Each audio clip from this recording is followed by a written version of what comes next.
Deliberate Receiving: How the Law of Attraction and the Process of Reality Creation Really Work. This audiobook is a free resource and is also available as a free ebook. Please visit www.deliberatereceiving.com to learn more.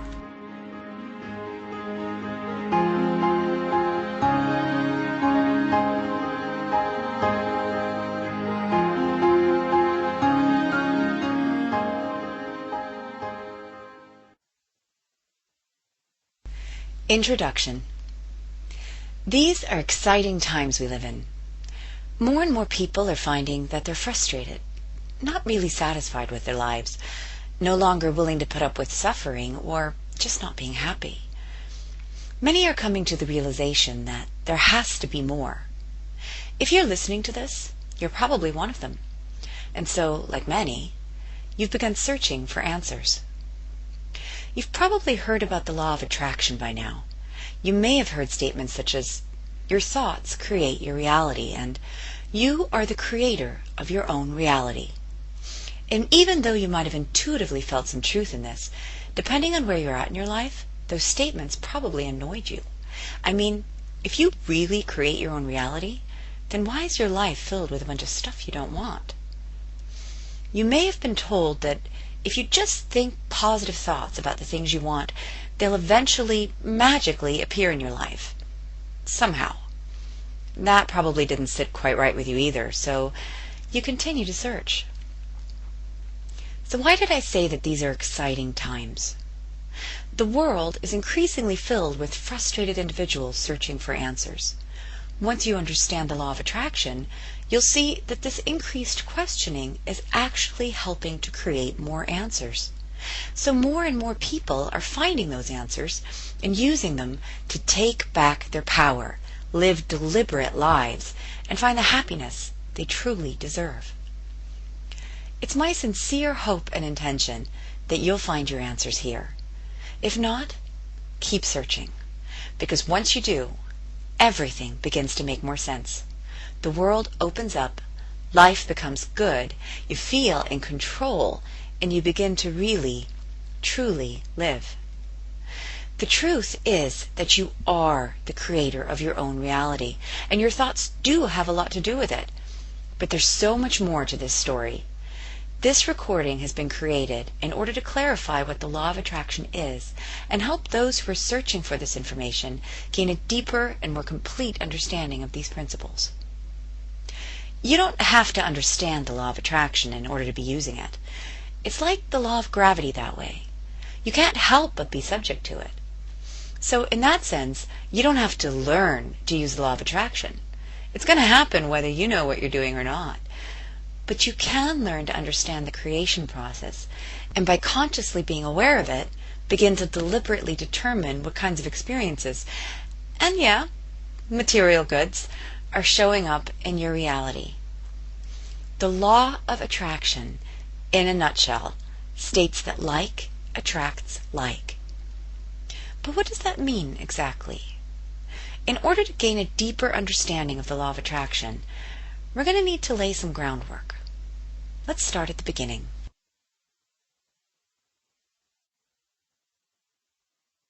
Chapter 1. Everything is energy.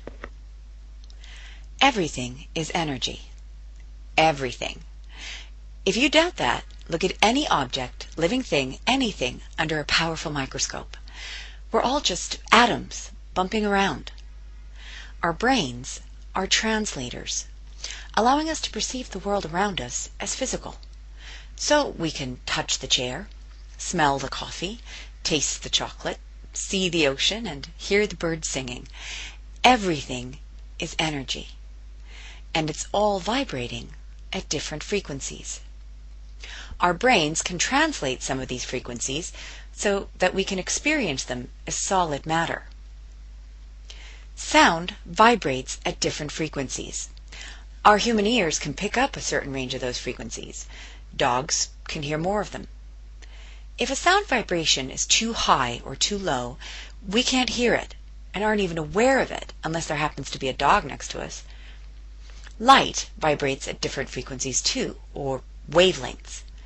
Some frequencies are visible to us, like a rainbow, and some aren't, like X-rays.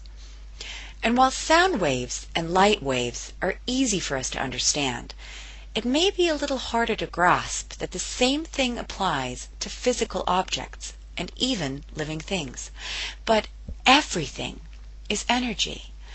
The chair, your neighbor, your dog, the birds, the trees, the rock, the earth, etc., vibrating at different frequencies. And it's all connected. Scientists are just starting to come to the realization that seemingly unconnected particles react in a manner that suggests that they are different parts of a whole. But there's more. This world that we see, hear, touch, taste, and smell is not all there is. Our physical experience is not all there is. And as we can see with sound and light, it's possible for our physical senses to pick up some of those frequencies, but not others. Just because we can't see or hear something, or touch, taste, or smell it, doesn't mean it doesn't exist. We're simply not able to translate it. You can't see a single atom with the naked eye, but they do exist. And if you clump enough atoms together, you can build anything you like. A molecule, a tree, a house, or a mountain. Conversely, you can break down any object into molecules, atoms, and subatomic particles. In the same sense, frequencies that aren't visible to you or perceivable through your physical senses do exist and do affect your world. Gather enough of them together, and they begin to form physical objects. Everything you see around you started off as pure energy, vibrating at different frequencies. The law of attraction brought vibrations of the same frequency together, which attracted more vibrations of the same frequency, and so on, until enough energy was gathered to create matter. So when we're talking about the law of attraction, reality creation, and manifesting stuff, what we're really talking about is the manipulation of energy. But not every vibration attracts. It has to be activated, if you will. And that's where we come in.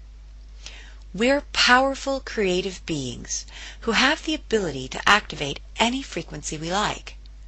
We're also like magnets, drawing to us all the frequencies we've activated. We really do each create our own reality. Everything you see in your world, everything you experience, truly everything you can be aware of, has been drawn to you by you.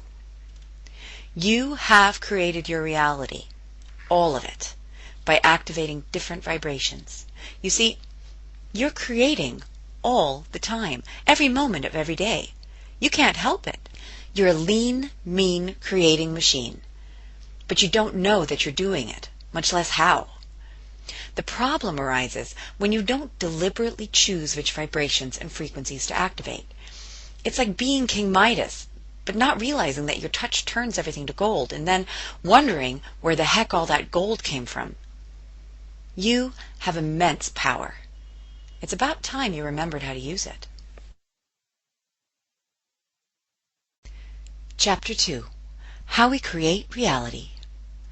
So, how do we create? The creation process is actually quite simple. We create by focusing on something. That's it. We focus on something and think about it. I know, that sounds way too simple. So let me explain. Since everything is energy, and everything is vibrating, we can see that our thoughts are also energy and are vibrating at the frequency of what we're thinking about. The law of attraction states that like attracts like. Actually, it goes a bit further than that. Like attracts like exponentially. So if you have a thought and you focus on it a bit, the law of attraction will bring you more thoughts like it. And they will attract even more thoughts like it. And very quickly, a great deal of energy has been summoned, all vibrating at this frequency. You can't see it, or hear it, or smell it, because it isn't vibrating at a physical frequency yet. But it's there. Have you ever noticed that when you begin to think a new thought, it might be a bit difficult, but as you keep on revisiting the idea, it gets easier and easier? That's because the law of attraction is bringing you more and more thoughts like it. The more you focus on something, the bigger it gets. The more you are activating it. And at that point, at that very instant that you've gathered enough energy, what you focused on has been created. Right then and there. The universe has delivered it to you. So, why can't you see it? Because you need to line up with that frequency. And that's where most of us get into trouble. That's the missing step. You're always creating. You're a powerful creating machine. Every second of your existence, you're focusing, drawing energy, and creating. But it's what you line up with that shows up in your physical experience. The universe has already created everything you've ever wanted. It's all sitting there for you, waiting for you to come into alignment with it, waiting to bring it into the physical. What you see around you, your physical reality, is a direct indication of what you're vibrating, whether you know it or not. Often, we have no idea what kinds of energies we're really putting out there. Thoughts and beliefs have become so entrenched, so familiar, that we're no longer aware of them. But your physical reality will tell you what you're activating. You may want one thing desperately, but you're often aligning with a different and often opposite frequency, which is then showing up in your reality. Think of it this way. There is a version of you that has everything you've ever wanted. The perfect you, with the perfect body, perfect relationship, perfect house, perfect car, and perfect dog. Even the pony you wanted when you were 6 is there. This version of you is vibrating at a certain frequency. And what you have to do is find that frequency and step into it. That's where all our work is. That's the secret to deliberate creation. It's not really deliberate creation, since you're always creating. It's actually deliberate receiving. So all you have to do is figure out what frequency that perfect version of you is vibrating at, and align with it. But how? By following your built-in feedback system.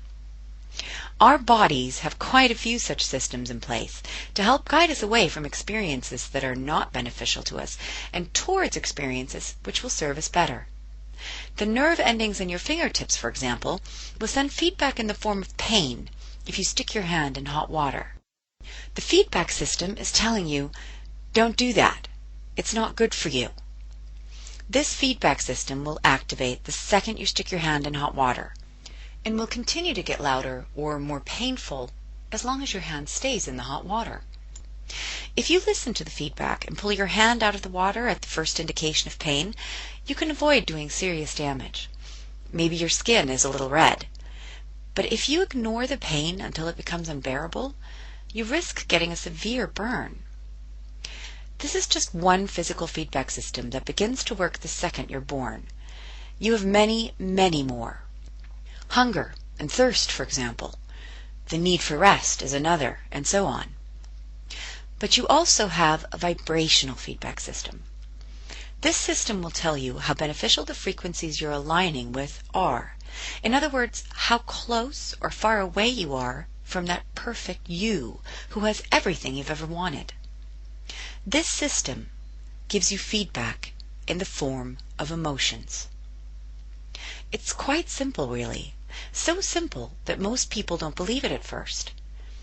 If you feel good, you're moving in the direction of who you really are, the you who has all the great stuff. If you're feeling bad, not so good, terrible, etc., you're moving away from who you really are. Easy, right? It is, actually, once you get the hang of it.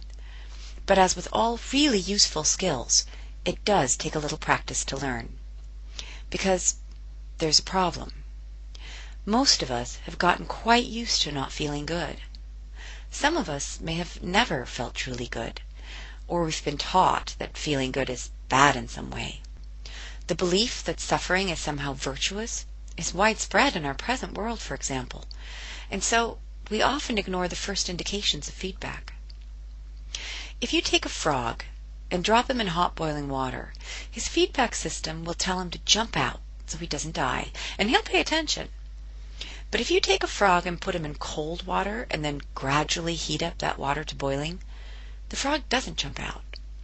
He's so used to the temperature at every stage that he can't tell the difference. Even when he's actually burning, he doesn't realize it. Many people are living in warm and hot water on a daily basis. They spend so much of their time frustrated, stressed, angry, irritated, depressed, etc., that they don't even realize how badly they're feeling. And so even though their vibrational feedback system is screaming at them to get out of the boiling pot, they don't jump out. They're used to it. Feeling good is our birthright. We're supposed to feel good. We're supposed to be happy. All of us. And we know it innately. Everything we do is because we think it will make us feel better. We're always striving for relief from the boiling water because we know, deep down inside, that something is wrong. Life doesn't have to be filled with the unwanted. Life isn't supposed to be such a struggle. Life isn't supposed to suck. But our very attention to how much it sucks, our very focus on the unwanted, keeps lining us up with the unwanted. The more you notice what you don't want, the more of that you keep creating, lining up with, and bringing into your reality. And we've trained ourselves to become masters at noticing the unwanted. When was the last time you walked into a room and noticed what was right? 99 things out of 100 could be working perfectly, but our eyes will immediately seek out and find that one thing, that one tiny thing that's amiss, and then we'll focus exclusively on that. Your entire day could be ruined by one thing going wrong, even though hundreds or even thousands of other things went right. Some of us will even deliberately work ourselves into a state of feeling awful by picking something that really upsets us and consciously focusing on it, complaining about it, blogging about it, watching TV programs about it, and finding others who agree with us on just how terrible this thing is. Then we form a club and sit around making each other feel even more awful. And then we wonder why we keep seeing awful things in our reality. If you want to change the results you're getting, you have to make a change in your behavior. If you truly want to learn how to finally receive the reality that you've always wanted, use the following action steps to get you started. 1. Decide that you're going to feel good. This seems like a no-brainer, but consider that you may not even be aware of all the feedback you're getting, just like the frog in the hot water. Once you begin to pay attention to how you really feel, you may be surprised what you've been putting up with all these years. Decide right now that you'll no longer put up with not feeling great, not being happy, not having the life you deserve. 2. Start paying attention to how you feel. Again, many negative feelings may have become so familiar to you that it'll take a bit of time to uncover them. 3. When you do discover a negative emotion, pay attention to what you're focusing on. Do you focus on that a lot? Can you see a correlation between the things you're focusing on, how you feel, and what's showing up in your world? 4. Begin to deliberately choose something that makes you feel better and begin focusing on that. Start small if you have to, but notice the difference in how you feel and how that feeling grows as you give more attention to the good feeling things. Chapter 3. How to create deliberately. Now that you have a better understanding of the process of reality creation, we can take a look at how we can more deliberately create the energy that's available for us to line up with. There are things in our world that please us, and things that do not please us. Things we like, and things we don't like. A huge variety of objects, experiences, thoughts, people, in short, energy clumps of all shapes and sizes exist in our world. And we get to choose which ones we want to activate for ourselves, which ones we want more of in our reality. Remember, when you focus on something, you activate it, and the more you focus on that thing, the more of it you're going to experience. You have the ability to become aware of things that you don't like, things that don't please you. You have to have this ability, otherwise you wouldn't be able to deliberately choose what to create. Seeing both the wanted and the unwanted, the pretty and the ugly, allows you to identify what you do want. When you want to paint your house, you probably don't just call up the hardware store and tell them to send you some cans of red paint. You go to the hardware store and look at paint swatches. You look at a lot of swatches that you don't like, but you don't really pay much attention to them. All they're doing is helping you to eliminate choices. You might see a yellow swatch and say, "Ick, definitely not yellow, or anything even remotely like it." Some colors might be close, which will prompt you to say, "Yeah, like this green one, but not quite, but definitely something in the green family." And so you begin to look at all the different green ones, having eliminated all the other colors. You'll look at one green one and realize you need to go lighter, another and decide you need something more bluish green. You'll keep eliminating unwanted paint swatches and narrowing down the choices using the colors and qualities you don't like to help you identify what you do like, until you finally end up with the perfect color. Now, imagine that you went into the hardware store, looked at the first paint swatch, and began shouting at the poor teenager working behind the counter. "Gah! This is yellow! I hate yellow! Why would you even show me yellow? No one should paint their house yellow. Yellow shouldn't even exist." And then you'd keep staring at the yellow, getting madder and madder about how awful the yellow was. You'd call up your friends and tell them about the awful yellow, and they'd agree with you, even though they hadn't even seen the swatch. That yellow swatch would ruin your whole day. You wouldn't do that. You'd look at the yellow, realize it wasn't right for you, and move on. But we do this all the time. Think about the last time a phone call, newspaper story, or conversation got you so worked up you could think of nothing else for hours.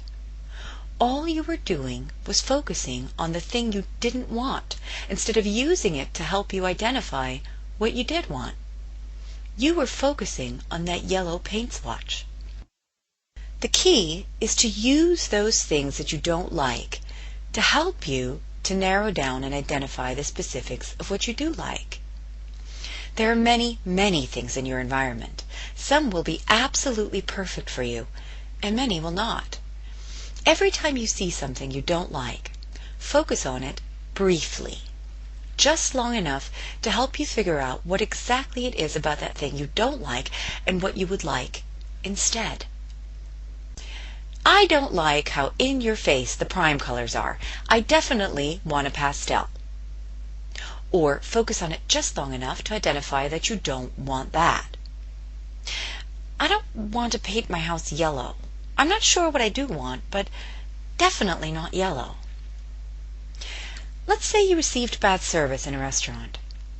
You can get upset, have a nice long complaining session on the drive home about how bad the service was, how good help is hard to find, how you hope the waitress gets fired, and how this is just another indication of how the world in general is going down the tubes. Or you can realize what it was about the service you didn't like. It was slow. The waitress wasn't smiling or friendly. And use it to identify what you do want. Fast, efficient service from a smiling, happy waitress. Then you could use the same amount of time you would have spent complaining to reminisce about a waitress you've had in the past that was great, why she was so great, and how it made your experience amazing. Which feels better? Which do you think is more likely to line you up with good service in the future? Which do you think will put you in a better mood on the drive home? Why don't you try the following for the next 30 days, even if your reality doesn't change, and it will. At the very least, you'll end up feeling a lot better about your world than you probably have in a long time. For the next 30 days, Every time you walk into a room, identify and notice what's right. You can talk about or simply think about all the things that you like about the place. Train yourself to make this a new habit. Also, for the next 30 days, every time you notice something you don't like, use it deliberately to figure out what you would like instead. Then spend the same amount of time you would have spent dissecting it and complaining about it, talking about what you do like. Don't be surprised if these exercises are a bit difficult at first. If you're like most people, you've been trained really well in noticing what's wrong with your world and spending all your time focusing on that. But stick with it, and you'll be amazed at how much more positive you'll feel. And as your vibration changes, so will your physical reality. It must. It's a law.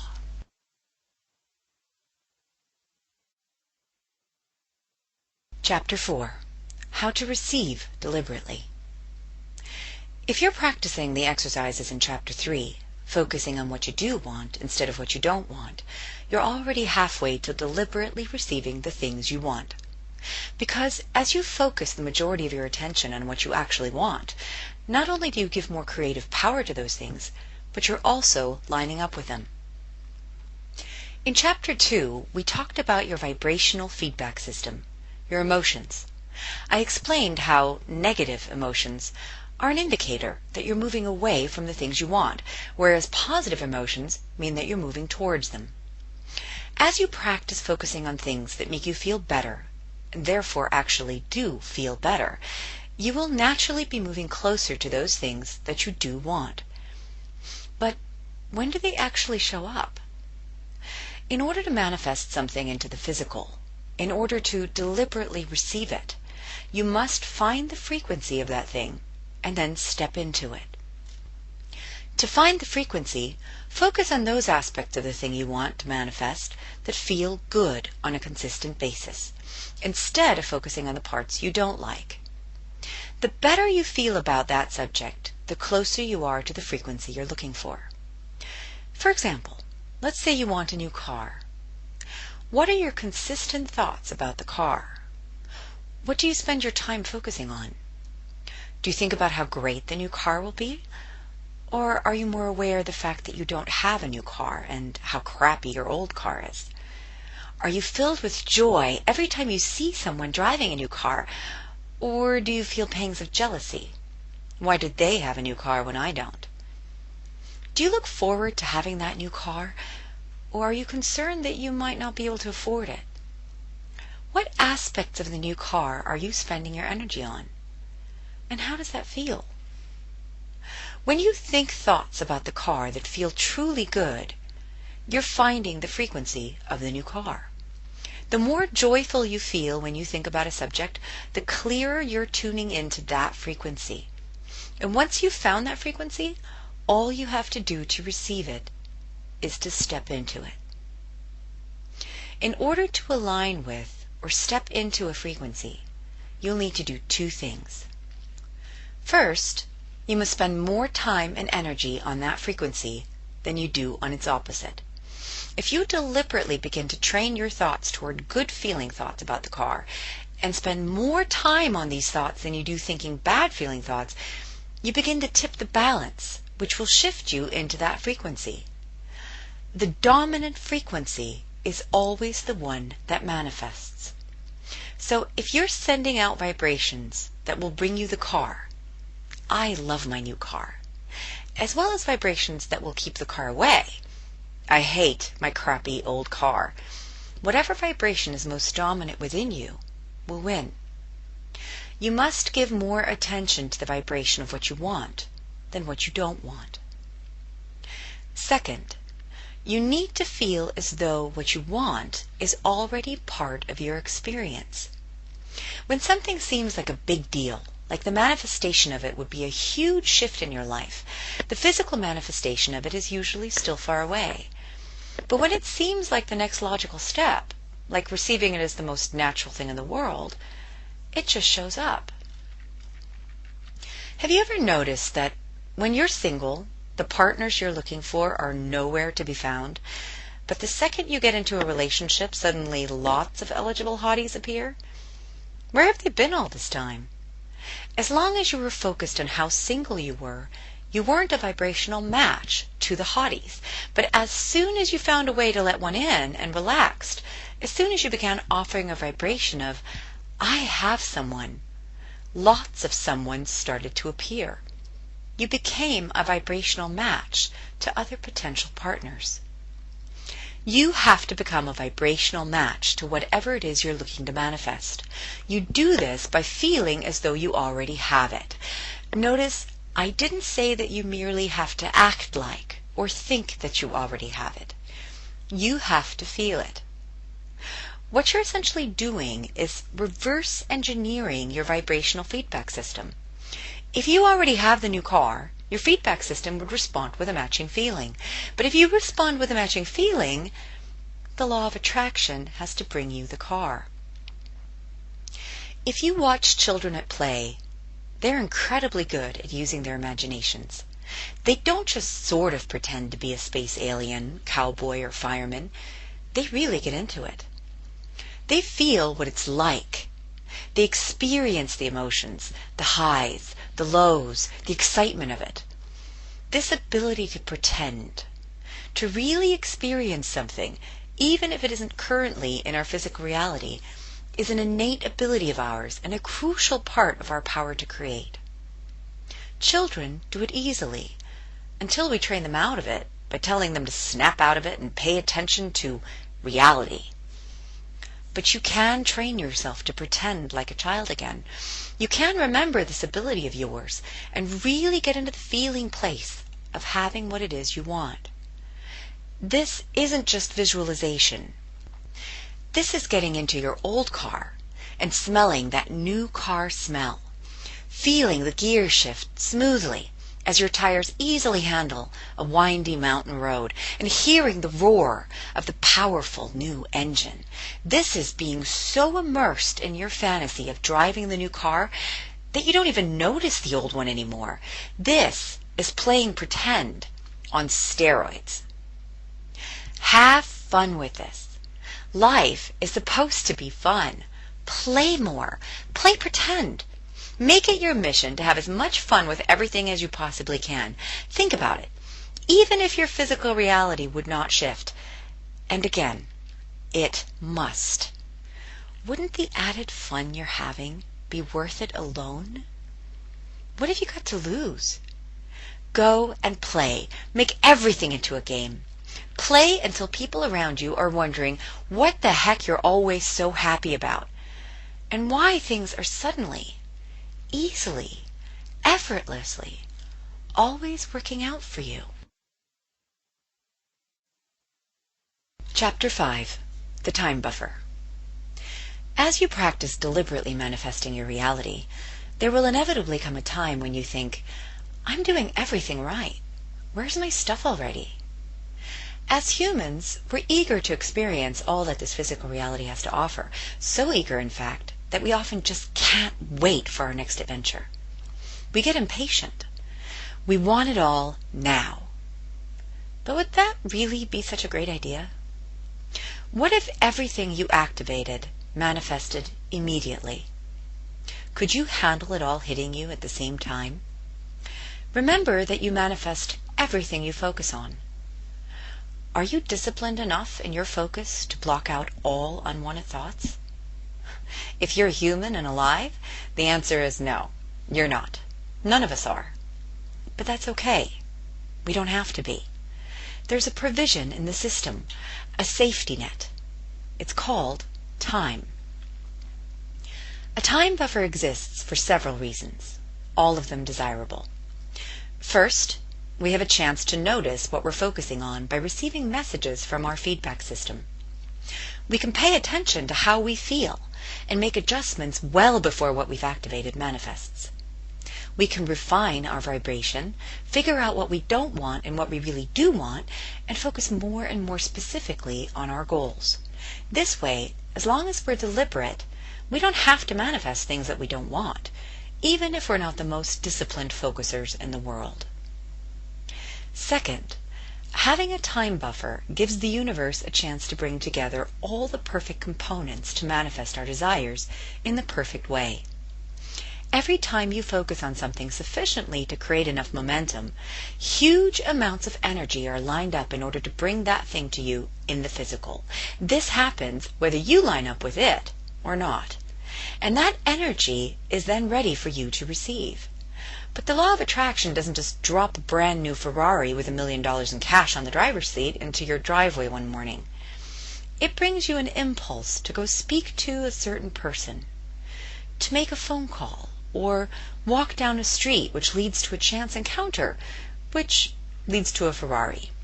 The universe brings you your desires in a series of coincidences, meetings, ideas, and intuitive insights. A bit of time is very beneficial to allowing those coincidences to line up for you. The third benefit to the time buffer is that it allows manifestations to come to you more gently. Let's say that you want to manifest a new job. Part of getting a new job is releasing the old one. A gentle way of receiving that new job is to be led to a seemingly chance conversation on a plane one day, which leads to an interview and the offer of a perfect job. You resign from your old job, sign a new contract, and celebrate. A less gentle but faster way to receive that new job is to get a new boss who's a jerk and hates you from day one.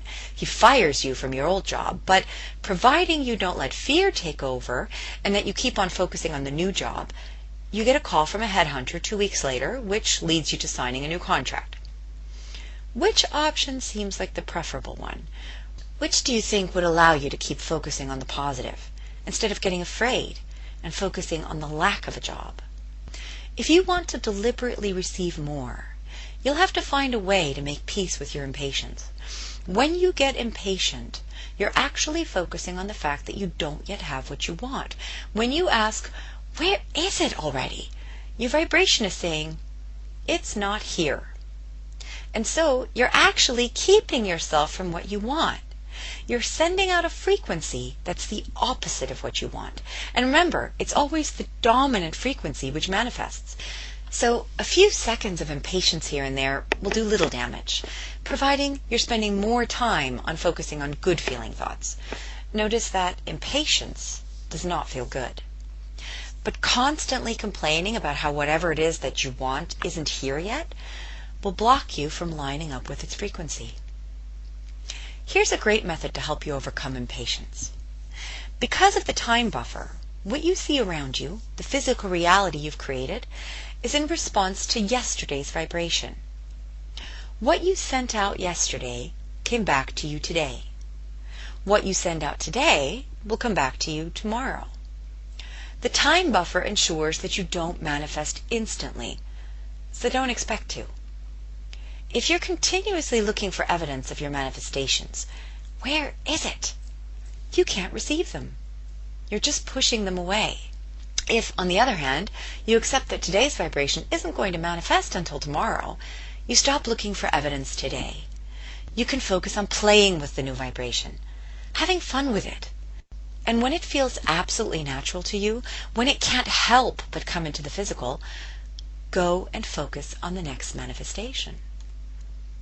Remember how the hotties show up as soon as you no longer care if they do? You've moved on to the next thing.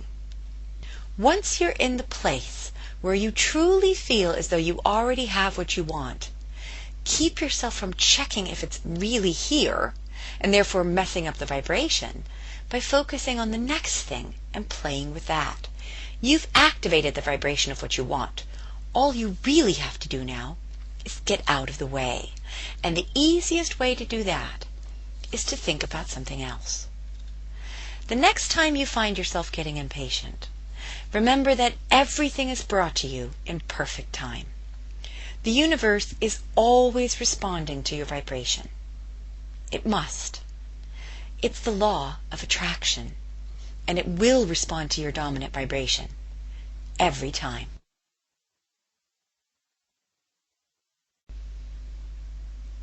Conclusion.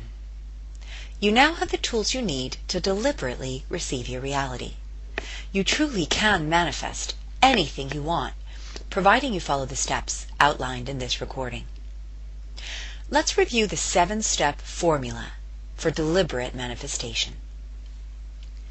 Step 1. Decide that from now on, you're going to feel good. You're no longer going to put up with not being happy. Step 2. Figure out what you don't want and focus on it briefly. Use it to help you define what you do want. Step 3. Spend more time focusing on what you do want than its opposite. The dominant frequency is the one that manifests. Step 4. Pay attention to how you feel. Your vibrational feedback system tells you how close you are to that version of you who has all the stuff you've ever wanted. Step 5.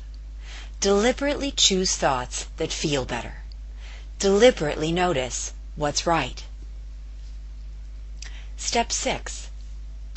Play pretend like a child. Really get into the feeling of already having what you want. Have fun with it. Play until people around you wonder what you're always smiling about. Step 7. Practice the vibration of what you want until it feels natural. Then move on to the next manifestation. Trust that it will come in perfect time.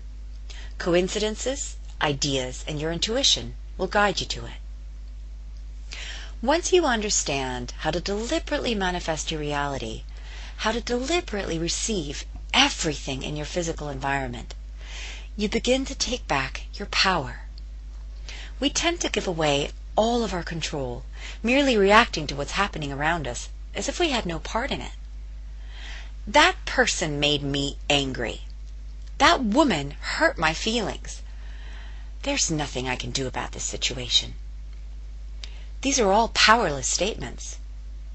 You can control what you focus on. You can control your emotions by controlling that focus. You absolutely can feel better. You don't have to simply react to your life. You can be in the center of it, directing the show. Take back your power little by little. Life doesn't have to happen to you. You're not just the reed being bent by the wind. You're also the wind. You are an infinitely powerful creative being. All you have to do is remember it. If any of this recording has resonated with you, if you felt a gut reaction, a rush of energy, that's you remembering who you really are. Give it a try. What have you got to lose?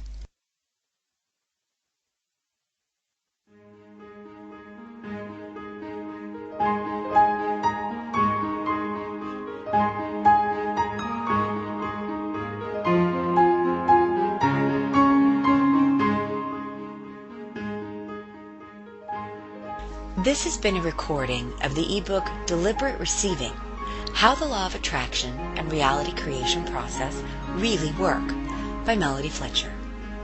This is a free resource created to provide a basic understanding of the law of attraction.